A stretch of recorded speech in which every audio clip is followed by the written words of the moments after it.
Oh. Happy New Year. Yeah, happy. We just realized we dressed separately and we didn't realize that we're both in charcoal gray. As we're working on a colorful quilt. I know, but we have palettes to show. So yeah. Anyway, if you're joining us, say hi in the comment section so we know that someone is actually here. We have so much to talk about today, so we want to make sure that you're getting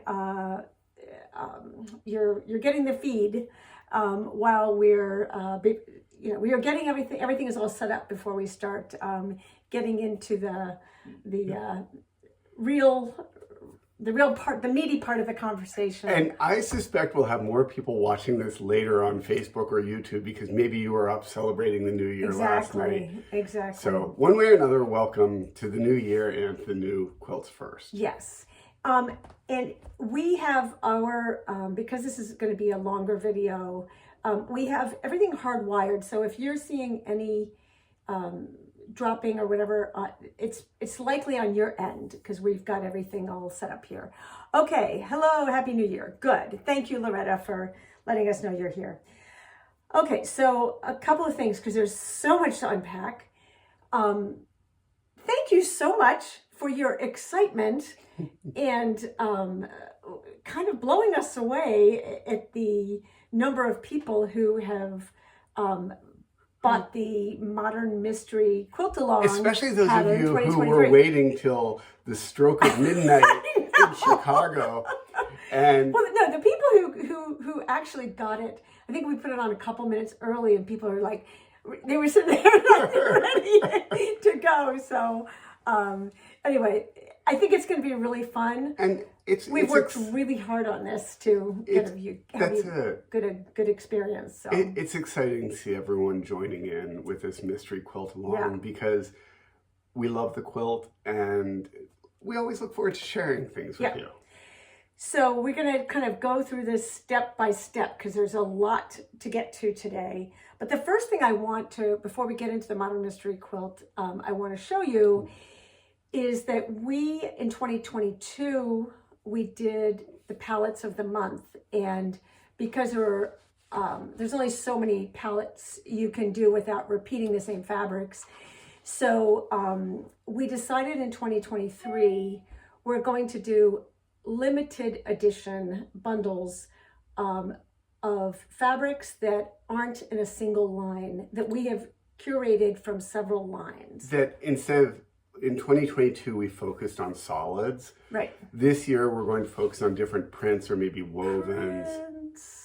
These, and I was going to say, we're going to do limited edition collections as we can pull them together. So it won't be the first of each month necessarily. No. It'll be when we feel good about a palette we've curated and think we found something that you will love to have. But it's also just that fabric shipping, especially since COVID, has been very unpredictable. So sometimes things arrive 2 weeks early, sometimes it takes months. So this is the Fresh Start palette. And these are fabrics from a number of our lines. And they are very cheerful, and then they work well also with they pair very nicely with our Warp and Weft 2 bundle that we also were able to just recently restock in small amounts. So a palette of mixed prints in different colors. They're not all going to be the kind of Roy G. Biv sort of style, but we, since we were able to get some of our Warp and Weft 2 bundles back in stock, you can see how beautifully these go together. Sorry. So that's the first. These will be limited edition bundles. The solids we were able to have almost endless supplies of because solids are easy to have reprinted and we keep them in stock. These, sometimes we may only have 20 of the bundles, sometimes we may have 40. But they are definitely limited edition, so when they're gone, they're gone. Yeah, and there's nothing we can do to get them back. Just sort of the way the fabric industry works. So another thing I want to, before we get into the fabric, there's just like a little bit of housekeeping I think we need to deal with. The first one I want to talk about is international customers.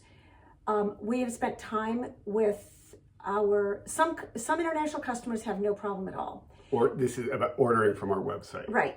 And then there are, I know we've had issues in Germany, we've had issues in Sweden, and we've had issues in the Netherlands. We don't have issues in other parts of the world.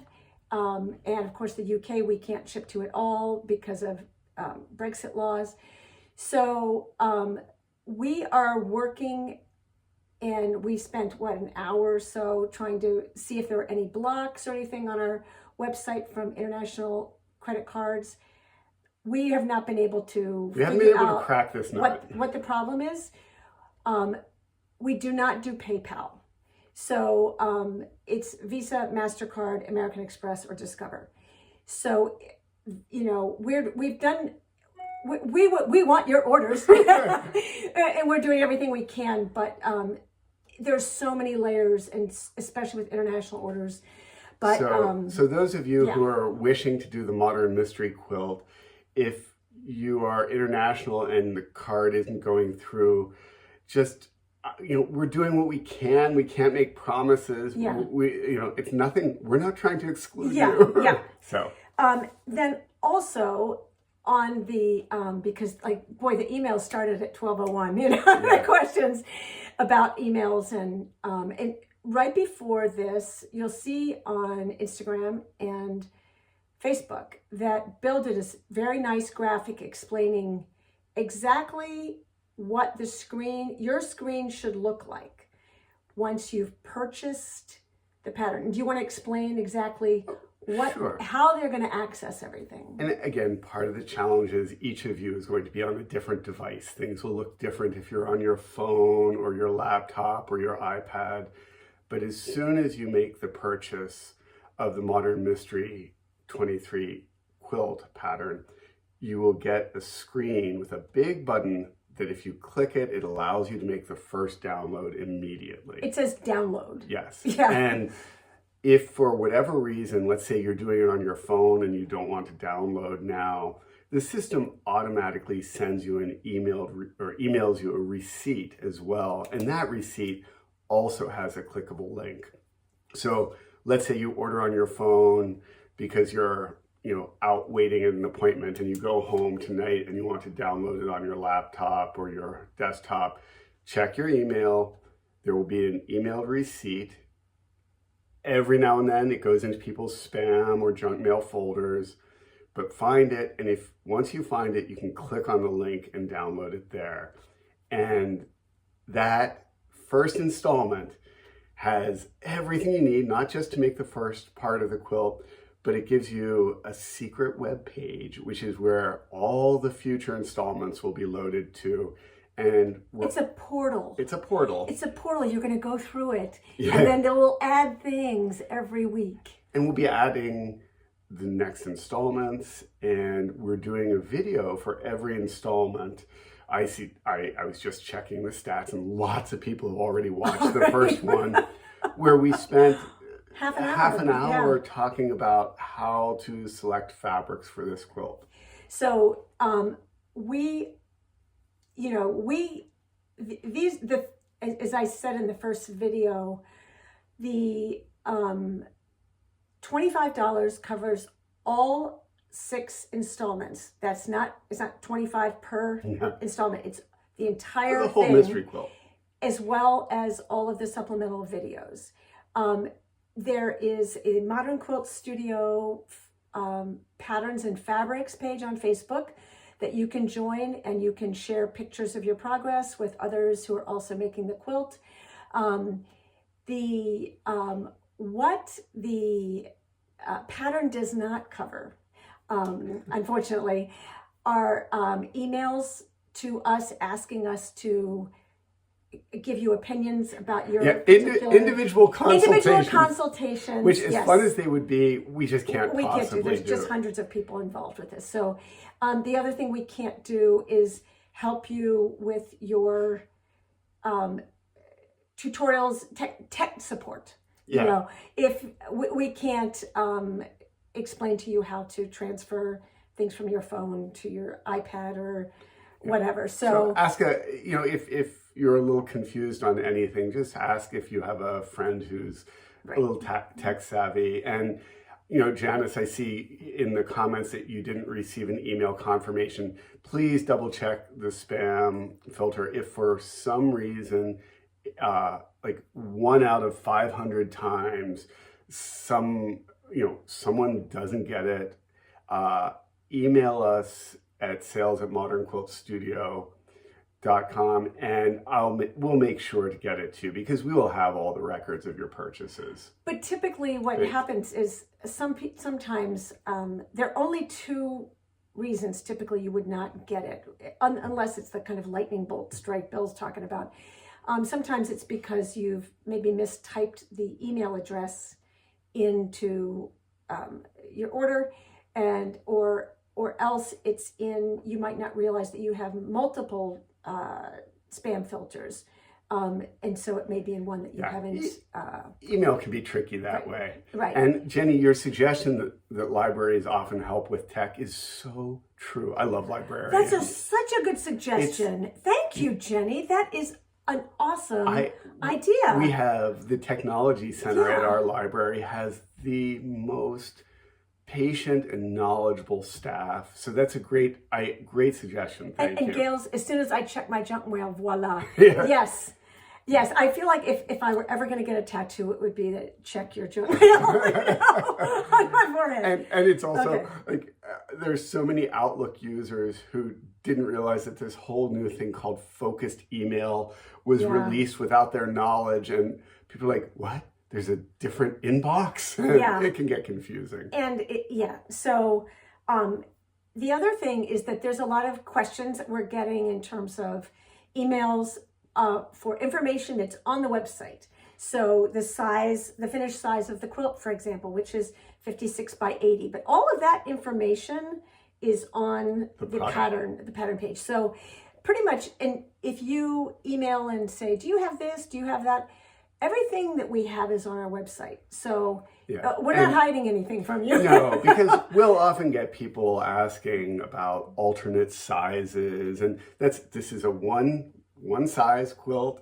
We made it this 56 by 80, which we call it's a generous napping quilt, perfect for curling up with. Yeah. And it's also very manageable if you're quilting it on your own domestic machine. So Penelope wants to know, where do I find the video to choose the right fabric? That is also in the portal that Bill was describing. That is the download on your receipt. So as soon as you've purchased as soon as you've purchased the pattern, you get the information that leads you to that portal. There's an address for the portal, and then when you get to the portal, just think of it as like a room where there's a bulletin board, and we're going to add to the bulletin board videos and pattern information as you go. So there's a 30-minute video with lots of different palettes. We're going to do a real brief variation of it here today, but there's a 30-minute video just on fabric selection and color that's part of the pattern that you should be able to see when you purchase it. Once you purchase it. Right. It's kept private before then. Yes. So it's just for those who are joining us. Okay. So some basic questions I just want to review that we've gotten is about skill levels and the skills needed for this quilt. And somebody said, I'm a beginner. Is this something I can do?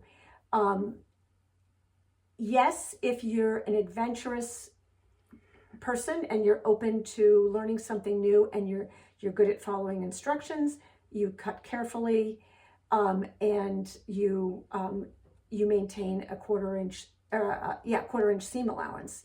It doesn't matter how much experience you have. It just matters really whether you're really willing to follow the instructions, because we will get so many emails with people who decided to do some variation and then it didn't work, and just stick with a plan. And I love the term adventurous beginner, because when there are a couple steps that may be new to some people, and we will have a supplemental video. I think actually the written pattern will be plenty for most people, but if you have questions, the supplemental videos will walk you through any technical questions or aspects. So I always want to reiterate, our goal is for everyone to be successful. And so we think it through carefully. We don't want it to be boring. We want a little challenge. I think even if you're an advanced quilter, we will be doing some techniques that you've probably never done before. I don't know. I think in the last section, I think we'll probably see. Unusual for many people. So again, one of the other things that is not included in the pattern, and that I've already gotten questions about, is there are people who like, especially when there are triangles involved, because they're not comfortable with triangles, they want to have a pattern piece made bigger and then cut it down to a certain height and dimension. And sometimes, or they will email us saying, what's the size of the finished block, or what is the size of the finished unit? And you should be able to do that.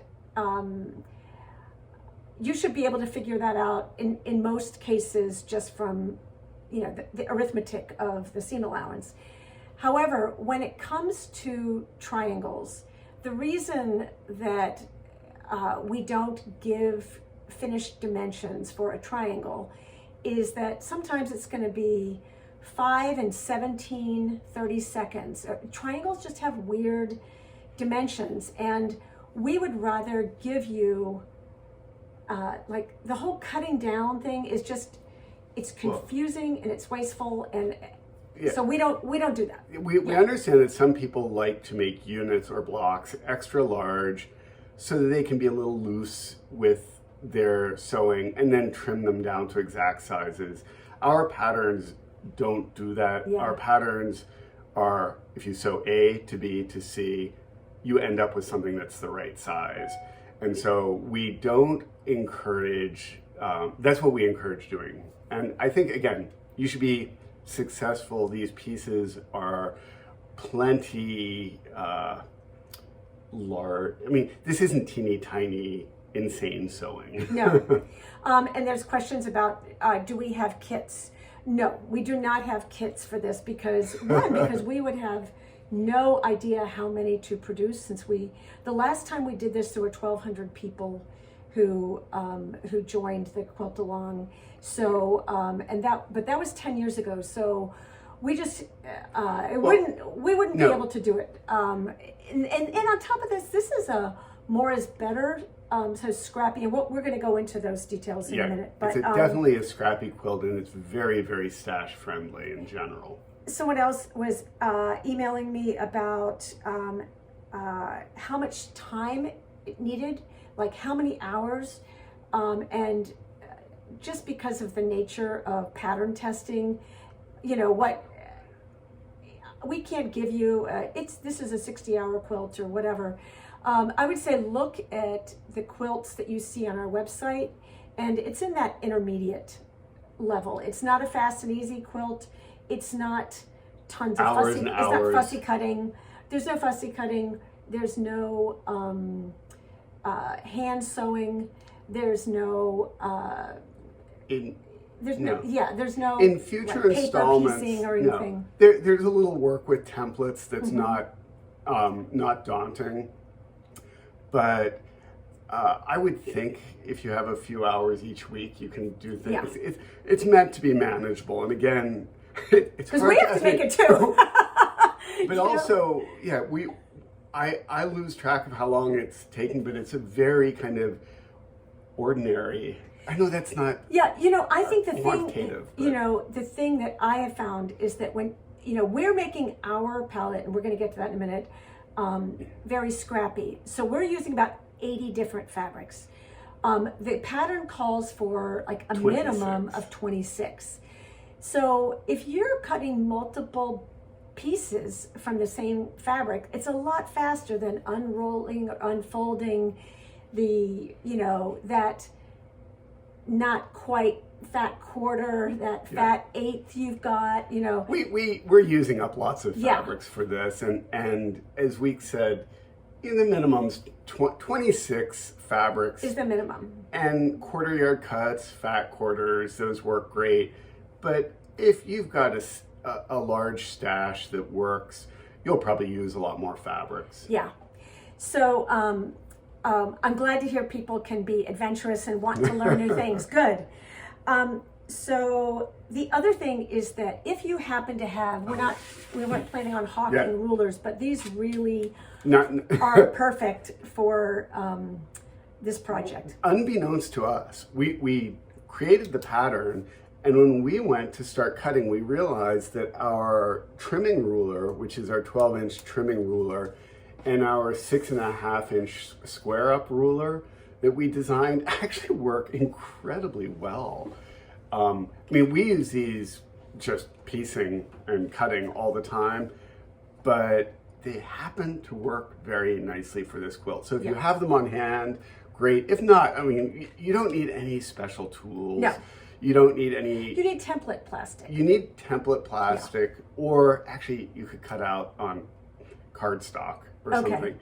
But Debbie Chen said she has these rulers and loves oh, them. you love Debbie. I'm really, so glad. They're really the bomb. You know, we spent a long time working on them, and just for those who haven't seen them, one of the things that I like is the graphics are easier to read. You know, I've got older eyes, and also instead of just having like 1/2-inch marks, we actually, oops, it's upside down. Sorry, we actually put like 4.5, 5.5, 6.5. So that when your hand is there, when your hand is there, and if you're tired, I mean, I often work longer than I should because I'm enjoying it, and I just think if something's easy to read, you're less likely to make mistakes. Do you want to answer Judy Brown's question?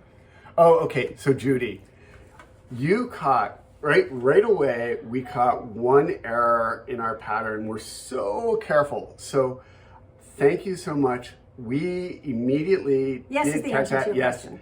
And we corrected it. So we made a note on the website and updated the PDF.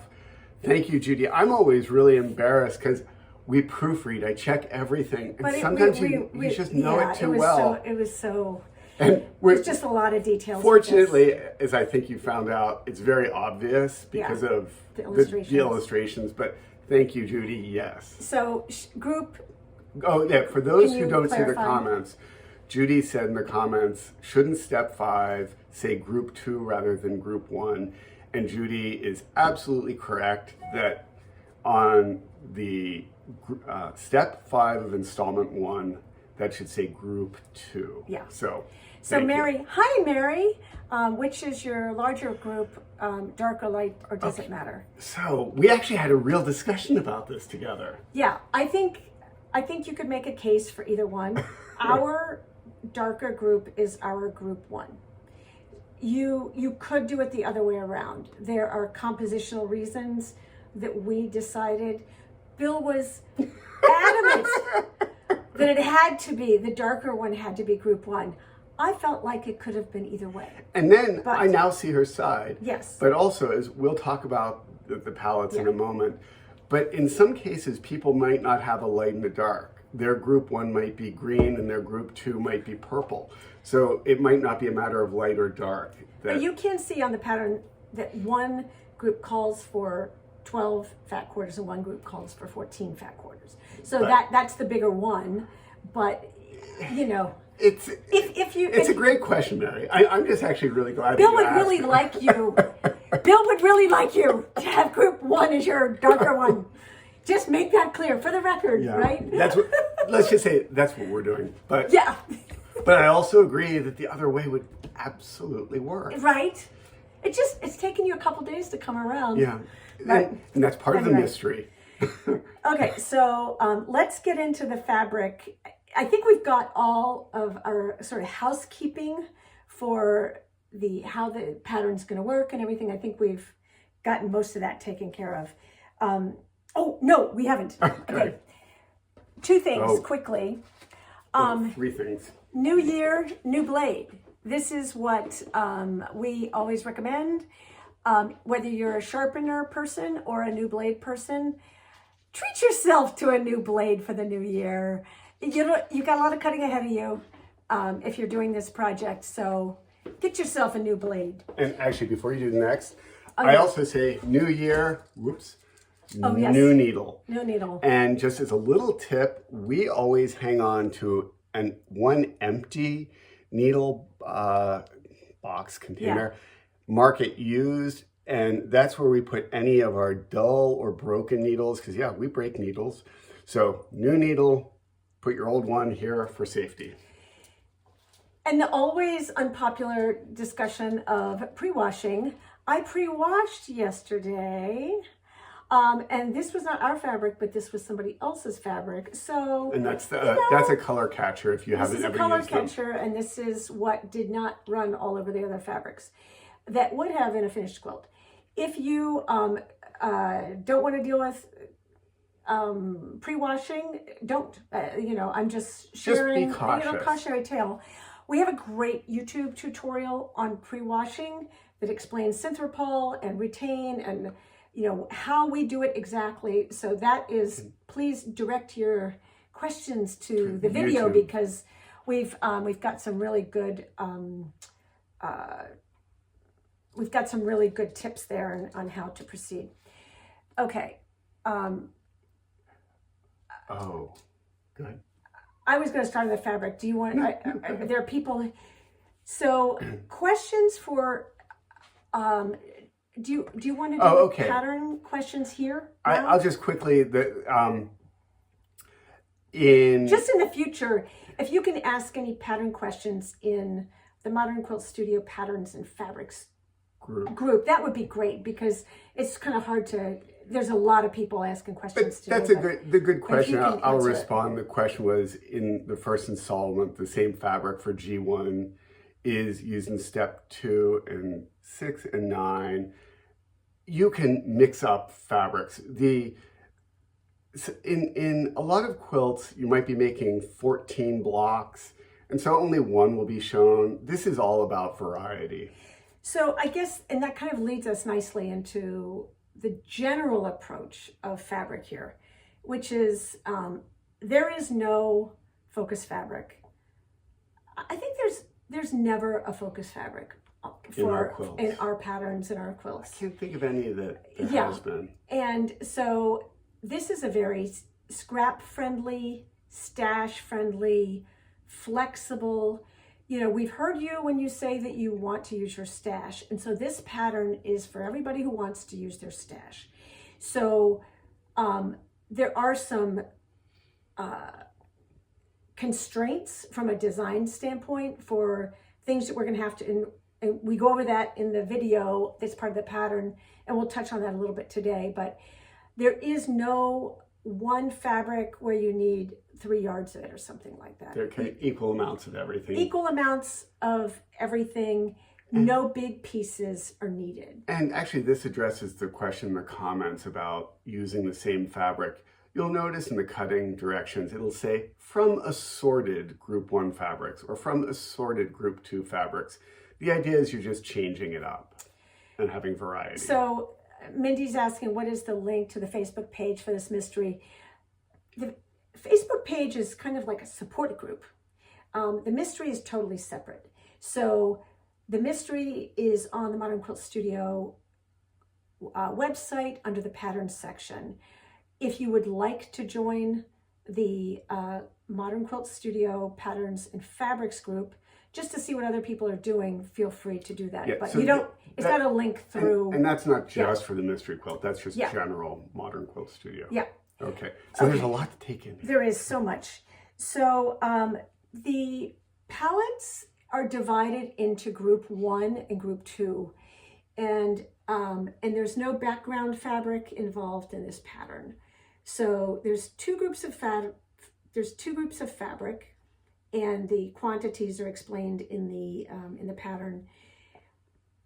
There's a lot of flexibility on how you determine those 2 groups, but they need to be clearly differentiated. And this is what the supplemental video, when you get your first installment, you'll get a link to that video and or to the page, the portal, and you'll be able to access the video there. That we spent half an hour talking about this. Yeah, there was a solid half an hour of showing palettes and explaining things. But we're going to just do a quick show of how we approached it. This Briefly. is kind of like, this is like a trailer for the pattern video. But the minimum, as Bill said, is 26 squares and 26 fabrics. And we decided that we were going to go slightly rainbow on ours. And so this is the a picture of our pull. This is about 80 fabrics. And you can see not there's equal amounts. 2 distinct groups. And again, the video we have, the supplemental video, but we have group 1 and group 2, and they are distinctly different. You can see in this case, they're both multicolored. One is just significantly lighter than the other group. Right. But you don't, as we explained in the other video, you don't have to separate these quite like this. Shall I show the other? No, I was going to just finish on this for a minute, though. I'll hold while you talk. Yeah, that would be good. You can see that there are no large-scale prints involved in this palette, and there's no high contrast like black and white in this palette because it will draw a little bit too much attention to it. You're going to be reading, you need really clear contrast. And in the supplemental video, we also show you what doesn't work and why, and what fabrics we did not include. And that should help you be able to be more successful. And in the supplemental video, we also walk through an alternative palette. This is another one where we separated our fabrics into lights and darks into the 2 groups. And it works beautifully. But as I mentioned earlier, these 2 groups could be, instead of being different values, light and dark, they could be different hues, like purple and green, just so that when you put one group together, it's distinctly different from the other group. I want to just address Melissa's comment about batiks. Batiks are really tricky. And the reason they're tricky is that there's a wide variety of batiks, and some of them would work fine in this quilt. Some would work and really we have well. some included in our palette, but some of them do not work at all. And the ones that do not work at all are the ones where there's a high degree of modeling. So modeling as an mottling. So there's one part that's very dark and there's one part that's very light. Or one part is blue and one part is red. Right, or orange and yellow. You want fabrics that have a relative evenness in terms of color. Yeah, if you stood back, pattern. If you stand back several feet from a fabric, it should read more or less as a single. Well, I guess I don't think that's the case, and that if you look, you can see that, there's pattern. Oh yeah, these definitely have pattern. Yeah. They don't have to all be kind of nondescript tone on tone, but it shouldn't look really blotchy or irregular. Yeah, and I also would say, I would go either all solids or no solids in terms of the solids behave differently. In a big palette, they can look a little bit like a black hole. Yeah, if you have a palette, let's say you're using 40 fabrics and 2 of them are solids, they're always going to stand out because they don't have the same kind of texture. All solids will work. All solids would be beautiful. I'm dying to make it out of all solids. Yeah, it would be fantastic. But just make sure you have, so there's 2 groups. They can be dark or light.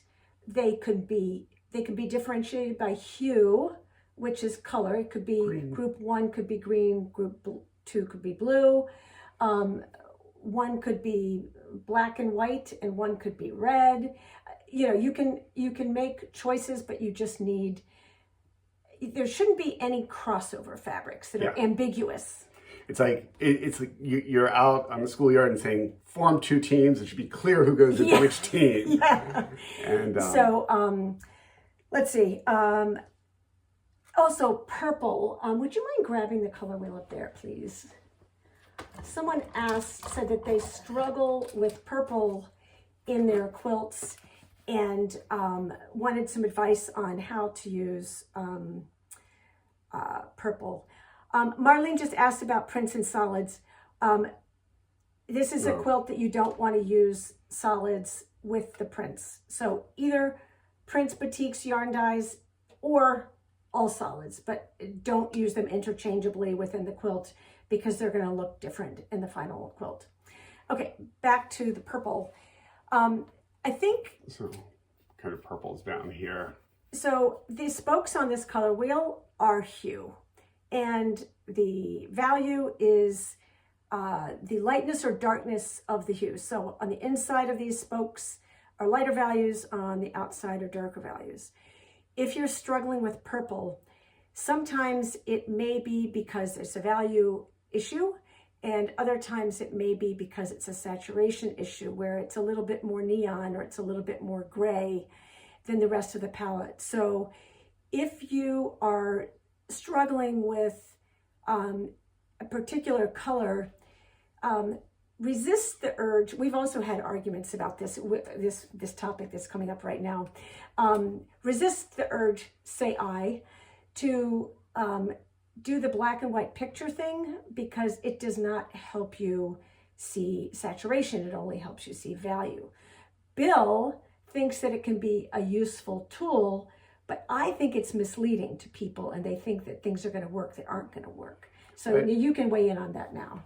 I think I'll back up to say I'm not sure exactly what you mean by you struggle with purple. But I think for terms of, in this quilt, the question is, if you have two groups, can you tell where it would belong? That's what matters most. It doesn't matter so much what you call it. But a lot of people in workshops, if they're doing a quilt that relies on value, light, medium, dark, they'll use the black and take a photo of fabrics and use the black and white filter, which removes the hue. So things look either light gray, medium gray, dark gray. And I think that's actually a great tool for seeing the value. But what it doesn't catch is if you take a picture of 3 greens that are all medium value, but one of them is screaming neon and the other is kind of a dusty lichen green, they may look exactly the same gray in a black and white photo, but that's because you've removed the saturation. If you put them all in the same quilt, that neon will always pop and be distracting probably. So yes, the black and white helps you sort by value, but you also have to step back and say, is any of these too bright or too dull or dusty? And the reason I say not to do it is because I have been in so many workshops in which people have said, I made this quilt and I did the black and white thing and it didn't work, and now I've got a quilt that I'm not happy with, and it should have worked because I did the trick with the black and white photo or whatever. And I would rather you put the phone down and look at it from a distance, and like don't have the distraction of a phone. Like look at it from a distance and make the determination with your eye, because it can mislead you to think that something's okay that isn't going to work. Ultimately, what we did is we made our 2 groups, set them out, set them aside, came back the next day just to look at it again and see if any of the fabrics stood out. Sometimes you talk yourself into the fact that something belongs, it doesn't. But because again, you've got 6 yards of it that you got on sale. So the video, the supplemental video talks more about this. Okay, so there's a couple of questions here. Okay. So using white on black as light and black on white as dark would not work well. I think that's... It depends on the proportion. If from a distance... It's got to be really small scale. That's a tricky one. It could actually work if it's small enough scale. But it's so early, it's a mystery. We can't say too much. I think part of it is that we feel so responsible for you being successful that we don't want to I'm probably more conservative, than you She might want to is. be, because I don't want you to be at the, 6 weeks from now, like, But we said it why didn't would they tell me? Yeah, Week said it would work. What I would do, if I were nervous about that, Beverly, I might say, I'm going to use the black, predominantly black ones, and pair them with reds or something. Not do black and white and black, but black and white and... I think you can, this is the best answer. Okay. This is the best answer. If you can walk 10 feet, if you can put them in piles, Yeah. and 10 Two feet groups. away, and there's no fabric in group 1 that would be confused with the fabric in group 2. Then you're good. Then you're good. Yeah. That's And it's all about, like, it kind of doesn't even matter whether it's hue, value, saturation, scale, whatever. Can you put them in 2 piles, walk 10 feet away, or, stand on a chair and look on the ground, or whatever, and would there be any confusion as to which pile it belongs in. any of those fabrics belonged in? And this, I think, applies exactly to Edith's question, which is if you choose 2 colors for the groups, can you use darks and lights, basically a range within each group? I think that could get confusing because the lights might look like they belong together and the darks together.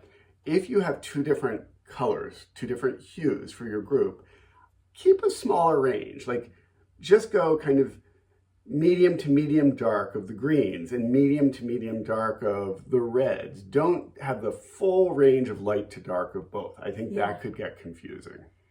We don't know what dog colors are, Melissa, but I think that's probably okay. How many people have signed up so far? This morning, a couple hundred. By breakfast, it was 200. So and we never have any idea. And we haven't sent on our newsletter. We haven't done anything yet. So, and I'm dying to see the variety. Yeah, but I know that we have we had about 1,000 new people join, maybe 800 new people in the last couple of weeks join the Modern Quilt Studio Patterns and Fabrics page. So, we were kind of laughing last night, when you spend months and, our whole holidays basically preparing for this. Bill and I just said, like, okay, if 50 people show up, we're going to call it a win. It was just crazy. I do want to say one other thing about the understandable slight anxiety about picking fabrics. Yeah. In the very last step, you'll have the opportunity to look, and if there's just a little something that bugs you, to make a change. This isn't about, the goal is, again, for you to enjoy the process and the finished quilt. But the other thing that's really good about the way we've structured this is that you can edit as you go.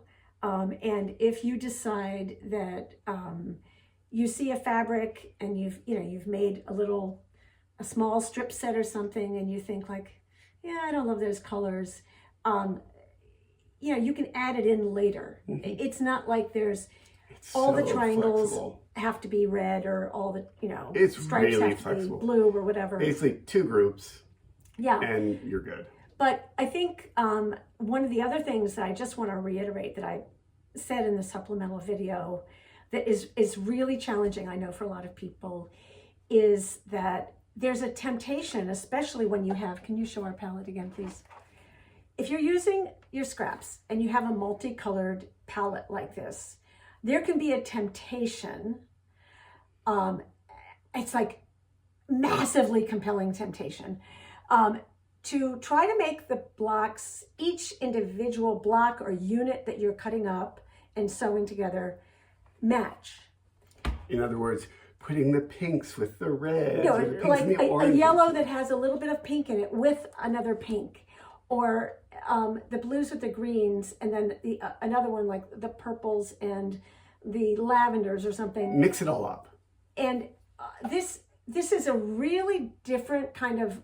This is not a get a focus fabric and pull colors from it. This is not that kind of quilt. So it is, as hard as it is to understand this concept, like just stand back for a second and think you're committing to the whole palette and how those fabrics look with the others. And you're not going to be controlling which we call them adjacencies, like which fabrics end up which next to which fabrics. So with that in mind, you're committing to the whole palette and liking all of those fabrics together, no matter how you rearrange because you don't know where they're going to end up in the end. Right, but can you get our picture back? Yes. But it's like, force yourself, if possible, to put fabrics together that wouldn't look good together normally. Like, you know, this K-facet stripe with, you know, a hot pink or, you know, magenta, you know, tone on tone or something like that. I think they'll still look good together, but they may not be your first. They shouldn't match. And you don't want puddles of color. You don't want a puddle of blue over here and a puddle of red over here. So the idea is to just basically, in the end, there is going to be a pretty even distribution of colors. Right. So, otherwise, you know, this is a really hard thing for some people. And yet, I was teaching a class at QuiltCon many years ago, and which I was explaining this concept to somebody, and she said, "Oh my gosh, I did this, and I was making a scrappy quilt, and it was a king size quilt, and I ended up with..." By doing this, she said she made each block kind of a pretty block. So, for example, you know, she would sew these two fabrics together, and then these two fabrics together, and she was not willing to sew maybe this fabric to this fabric because it didn't look good and they didn't have the same colors in them. And she said, and what she ended up with was, instead of a king size quilt that she was happy with, she ended up with a throw quilt that was, she said, 2 throw quilts that were beautiful, and then a whole lot of ugly. And the thing is that they weren't ugly to begin with, but the problem is she's tried to match. She was trying to match fabrics together, and then she was left with a bunch of ones that didn't work, and she couldn't integrate them back into the palette. So I know this is a different way to think, and so, but this is the time, you know, when they say, like, go ahead. No. I was going to say, it is a chance to just have fun with the fabrics. And the question that Gail had about if you have a small amount of one fabric, you can absolutely use that as long as you have lots of fabrics. We're using a small amount of a ton of fabrics. We really are. In some cases, it'll just appear once in the quilt. Right. But it goes back to what Week said. You're committing to the palette, and as long as the whole palette looks great, it should work. Yeah, and that's a good question. But this strategy will make your layout so much easier, because you're not going to be wondering why part of the quilt looks red and part of the quilt looks green or whatever. Everything's going to be mixed. And so this is a really different way of working. Yes, everyone should be adventurous. And this is, I think, you know, we've spent a lot of time and energy to do something really different. And, you know, that's why we're committing with all the videos. And, you know, for $25, it's basically a class. You're basically getting a 6-week class for this. So I think you're going to learn a ton. And I think you're going to feel, if you are adventurous, you're gonna be a different quilter. We'll all learn different things. Like I've now learned that red and black are the Georgia Bulldog colors. Uh-oh. And Pamela says she's actually scared now. You shouldn't be scared. I mean, I hope you're not scared. No. I would hope that you would, you know, just like listen, watch the videos.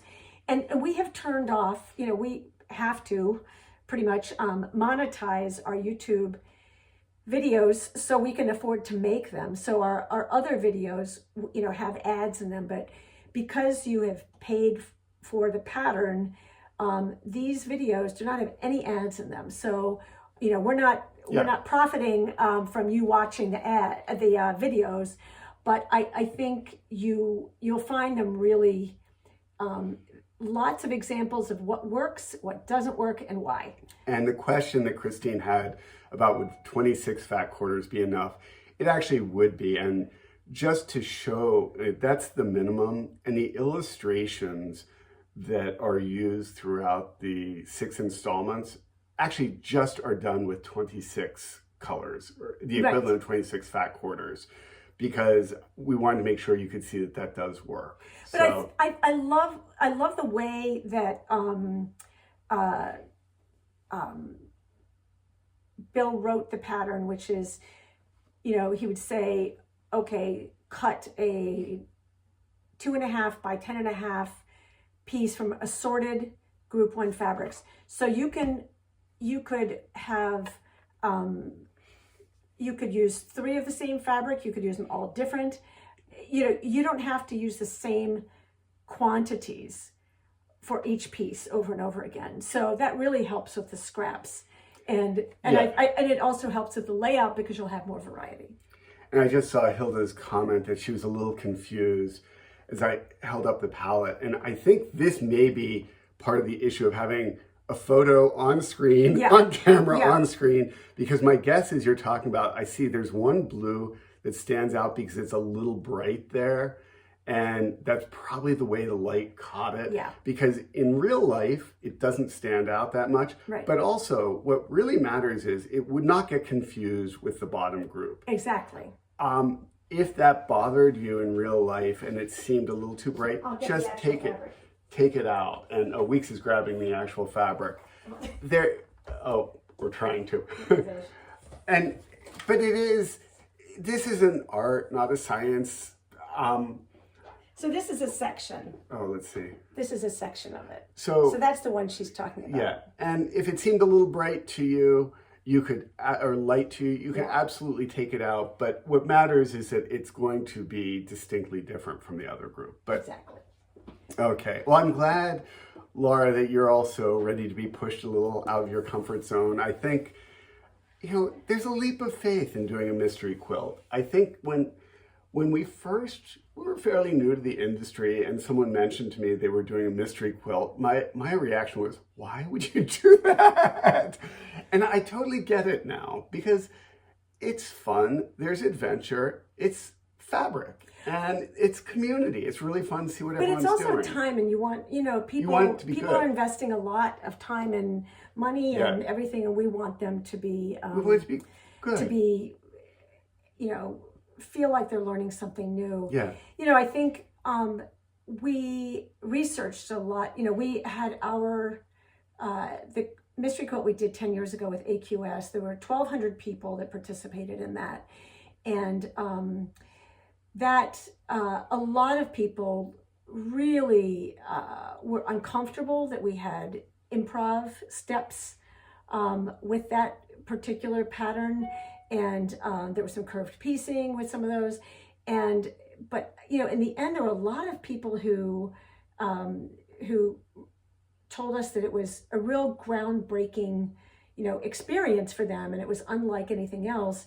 And then other people who, we've looked and read about other mysteries, and they said, half of the mystery was cutting up half square triangles. And that wasn't fun. Or having, a lot of yardage of background fabrics, and they didn't want to have to go buy that. So we've really listened to the things that people like and don't like about mystery quilts. And I think, and blocks of the month too. And part of that is having it be affordable. So I think being able to use your stash, and although we're not telling you not to go buy fabric. And if you buy fabric, you don't at least it's focused though. It's a very clear kind of shopping list. Yeah. And because we realize not everyone has a big stash, and some people might have stashes that don't, So I think we think this should be good for everyone. Yeah. So thank you for all of your enthusiasm. We have been, it's such a relief to finally be able to start sharing this with you, because we've been we've been working so hard on this, and please, the only thing that I ask is that you read through everything and watch the videos before you send us emails asking questions, because a lot of the information is there. Yeah. So And there's just a lot for us to coordinate. There So is. yeah. And Vicki, I know you say you jumped in late. Yes, you can use all solids. It would be stunning. What we said earlier is mixing solids and prints would not work well, but all solids would be stunning. Yeah. So we will answer if you have additional questions. We'll occasionally weigh in on the Modern Quilt Studio fabrics and patterns and fabrics Facebook page. That's a good kind of repository if you have any additional questions. Email is really we just get so many emails. It's really challenging for me to kind of, it's kind of like whack-a-mole sometimes. So if you can put them all in that, if you have any questions, I'll weigh in there. But other people might be able to answer your question It's also. a community of... So we'll do that. We'll also do catch-up next February, Quilts First. We will be checking in on you and seeing how you're doing, and answering any other questions you have there. But if you want the Fresh Start bundle, they're going to go very, very fast. And we will... I wanted to address two last minute questions. One about starching. That's a personal preference. We don't starch. We don't starch. If you like to, it won't hurt at all. And Pamela asked, there was one error in the first version that's been corrected. It's noted on the portal that you go to, and it's also corrected in the version. And it was a minor one that I think everyone would have caught just from the illustration. If you downloaded it last night at midnight, check your copy. But other just than refresh that, it. Yeah. Everything. Now the only thing I would say was if we use some yarn dyes, and the yarn dyes I do use Best Press with sometimes for starching instead of starch. I just find it keeps the iron cleaner, that kind of thing. But, all right. Well, thank you all. That was a lot, but yeah. I hope this was helpful, and I think it's going to be a lot of Happy fun. New Year, and thanks for joining us with this all. Then the last request is to please. Oh, there were a couple other things I just remembered. I just remembered there were questions that came in. Somebody asked, can they enter this pattern in competitions? Somebody was specifically asking for a state fair. I can also see people wanting to enter this in the guild shows. Guild shows or various sorts. Yes, if you keep the name of the pattern as the original name and you credit us. As designers, yeah. So for example, some people, I see this all the time, they will take our Flying Colors quilt, for example, and they will call it Color Me Beautiful or something. And they will change the name of the pattern. And so then they'll no one can find it. Then they'll say pattern designed by Modern Quilt Studio. And that is confusing because then if somebody wanted to go find Color Me Beautiful, we don't have a quilt by that name. And then we get a bunch of emails saying, where's that quilt? So please, whether it's our quilt or anyone's quilt, it's always the acknowledgement of the original name and the designer is wonderful. Because I think it'll be a great quilt for a show. I want to be a little bit more clear about it. It's not just wonderful, it's required. Yeah. Like if you're using our pattern, and especially if you're going to be winning cash or something like that, we ask for you to credit Modern Quilt Studio, not Bill and Weeks, Modern Quilt Studio, and use the Modern Mystery Quilt 2023 as the title of the at least have it somewhere. So okay. All right. Happy. Ready, set. So